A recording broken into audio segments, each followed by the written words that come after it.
रोजा इफ्तार में जल्दी करना इबादत है। जैसे ही सूरज गुरूब हो जाए वैसे ही रोजा इफ्तार कर देना चाहिए। एहतियातन 5 मिनट 10 मिनट अब आप रुकेंगे तो आपको रोजे की हालत में अगर आप अपनी बीवी से मुजामियत करेंगे हम बिस्तरी तो रमजान में के महीने में रोजा रखना इबादत है। अगर रोजा रखना इबादत है तो ईद के दिन रोजा रखना हराम क्यों है? बकरा ईद के दिन रोजा रखना हराम क्यों है? बल्कि बकरा ईद के 3 दिन के बाद और बकरा ईद के 3 दिन के बाद और भी रोजा नहीं रख सकते हो, क्योंकि वो अय्याम तशरीक के दिन है, खाने पीने के दिन है। 10 को रोजा नहीं रख सकते, 11 को नहीं, 12 को नहीं, 13 को नहीं। मैं पूछता हूं, अगर रोजा रखना इबादत है तो ईद के दिन क्यों मनाएं? अगर रोजा रखना इबादत है तो मेरे भाइयों बकरा ईद के दिन क्यों मनाएं?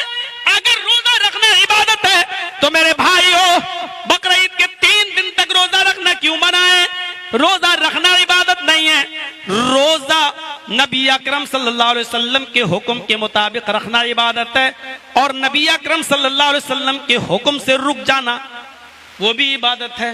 नबी अकरम ने फरमाया मेरी उम्मत उस वक्त तक भलाई में रहेगी जब तक वो रोजा इफ्तार करने में जल्दी करेगी, जब तक वो रोजा इफ्तार करने में जल्दी करेगी।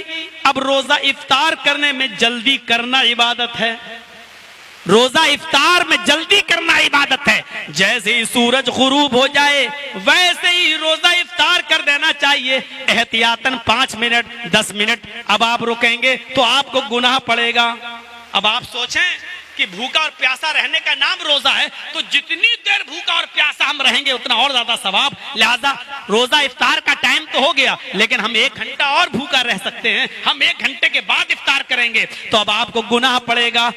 भूखा और प्यासा रहने का गुनाह नहीं, नबी अकरम की सुन्नत की मुखालिफत करने का गुनाह हमें और आपको पड़ेगा।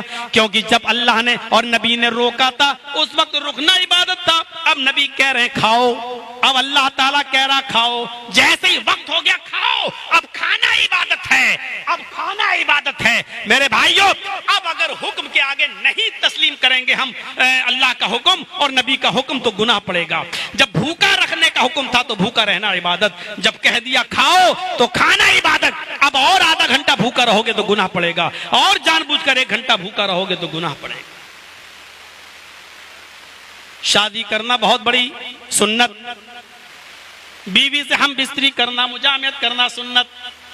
वो बीवी जिसको कलिमतुल्लाह के जरिए आपने अपने ऊपर हलाल किया है, लेकिन गौर कीजिए, गौर कीजिए, ये बीवी जो अपने ऊपर हलाल, लेकिन रोजे की हालत में यही बीवी हमारे ऊपर हराम हो जाती है। साहब कलमा तो आपने पढ़ा है, या अय्युहल्लज़ीना आमनु तक़ुल्लाह हक़्क़ तुक़ातिह वला तमूतुन्ना इल्ला व अंतुम मुस्लिमून। ये सारी आयतें पढ़ी गई। इन्हीं कलिमात के जरिए तो आपने अपने ऊपर बीवी को हलाल किया था। ये बीवी जिसके साथ आपका मिलना जुलना हलाल था, बल्कि सवाब था, बल्कि नेकी था।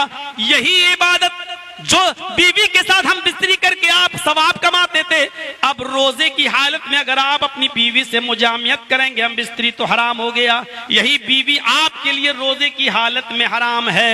हराम ही नहीं है, बल्कि रोजे की हालत में अगर आपने अपनी बीवी से मुजामियत कर ली, हम बिस्तरी कर ली, तो ये रोजा तो आपका खराब हो ही गया है। इस रोजे की कज़ा तो आपको करना ही पड़ेगी। आपको पनिशमेंट और मिलेगा, एक सजा आपको और आपके ऊपर आयत की जा रही है, और वो सजा ये है कि अब आपको ये जुर्माना लगाया जा रहा है। जब तक ये जुर्माना तुम अदा नहीं कर दोगे आपकी बीवी आपके लिए अब हलाल ही नहीं होगी। और वो जुर्माना ये है कि तुम एक गुलाम आजाद करो। गुलाम को आजाद करने की ताकत नहीं है तो 60 रोजे रखो मुसलसल, पे दर पे, कंटिन्यू, रेगुलर। अब आपको ये रोजे रखना पड़ेंगे, आपको कंटिन्यू रेगुलर ये रोजे रखना पड़ेंगे बिला किसी उज़्र शरई के। एक रोजा भी आप तर्क नहीं कर सकते, एक रोजा भी आप छोड़ नहीं सकते, आपको ये रोजा रखना ही पड़ेगा। 60 रोजे मुसलसल पे दर पे, और जब तक 60 रोजे पूरे नहीं हो जाएंगे आप अपनी बीवी से मिल नहीं सकते। ये पनिशमेंट है, ये जुर्माना है। जो बीवी आपके लिए हराम, नबी के हुक्म ने उसको हराम कर दिया है, यही इबादत यही शरीयत का तकाजा है। जो बीवी जिससे हम रात में मिल सकते हैं, साल के 11 महीने भी हम मिल सकते हैं, रमजान की रातों में भी हम मुजामियत कर सकते हैं, सिर्फ रोजे की हालत में मना है, आप नहीं जा सकते हैं। अगर मिल लिए तो उस रोजे के साथ साथ 60 रोजे और मुसलसल पैदर पे रखना पड़ेंगे, और 60 रोजे रखने की ताकत ना हो तो 60 मिस्कीनों को खाना खिलाना पड़ेगा।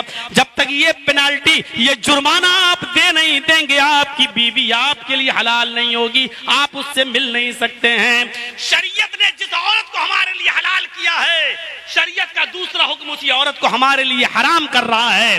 जब हलाल थी तो मिलना इबादत था, जब हराम हो गई तो उसको तर्क कर देना, उससे मुजामियत छोड़ देना, यह इबादत है।